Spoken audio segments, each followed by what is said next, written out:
आपण पाहताय महाराष्ट्र खबर न्यूज। या बातमीचे प्रायोजक आहेत श्री गणेश ज्वेलर्स अँड सराफ दक्षिण पुणे।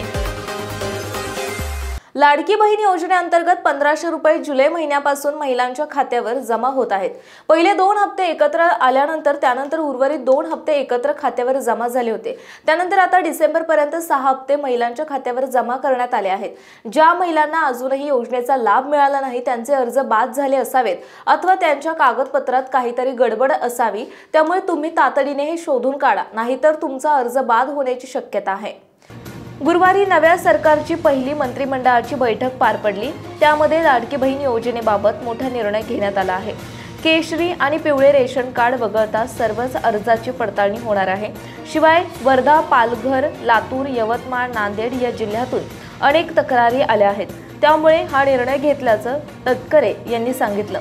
अर्ज बाद होण्याचे निकष: कुटुंबाचे 2.5 लाखांपेक्षा जास्त उत्पन्न, घरात कोणाच्याही नावावर 4 चाकी वाहन, शासकीय नोकरी, अलकाना घेतलेला योजनांचा लाभ, एका सरकारी योजनेचा लाभ घेणारे असतील तर त्यांना लाभ मिळणार नाही।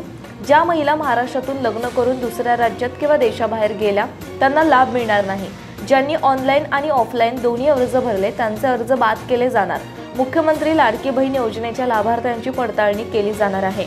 अखेर या चर्चांना अदिती तटकरे यांनी पूर्णविराम दिला।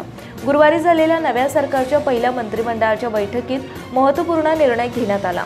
मुख्यमंत्री फडणवीस यांनी निवडणुकीनंतरच फेरपडताळणी होणार असल्याचे संकेत दिले आहेत। आयकर आणि परिवहन विभागाकडून आम्ही माहिती मागवली आहे। ज्यांच्या उत्पन्नात वाढ झाली आहे अथवा ज्यांचे उत्पन्न जास्त आहे अशा सर्व महिलांचे अर्ज बाद केले जातील। ज्या महिलांना नोकरी आहे आणि त्यांचे उत्पन्न निकषांमध्ये बसत नाही त्यांचे अर्ज बाद होतील। फेर तपासणीसाठी आयकर विभागाकडून डेटा मागवला आहे। राज्यात फेर तपासणी सुरू झाली। याआधी पुणे, लातूरसह अनेक जिल्ह्यातील अर्ज बाद झाले होते। एकूण 5 निकषांच्या आधारे अर्ज बाद करण्याची प्रक्रिया राबवली जाणार आहे। मुख्यमंत्री फडणवीस यांच्याशी चर्चा करून मंत्रिमंडळाच्या बैठकीत हा महत्त्वपूर्ण निर्णय घेण्यात आलाय। ज्या महिलांनी फसवणूक केली आहे त्यांना पैसे परत द्यावे लागतील, अन्यथा गुन्हा दाखल केला जाईल, त्यांच्यावर कारवाई केली जाणार असल्याचं मुख्यमंत्री फडणवीस यांनी निवडणूक निकालानंतर स्पष्ट केलं। आपण पाहताय महाराष्ट्र खबर न्यूज। या बातमीचे प्रायोजक आहेत श्री गणेश ज्वेलर्स अँड सराफ दक्षिण पुणे।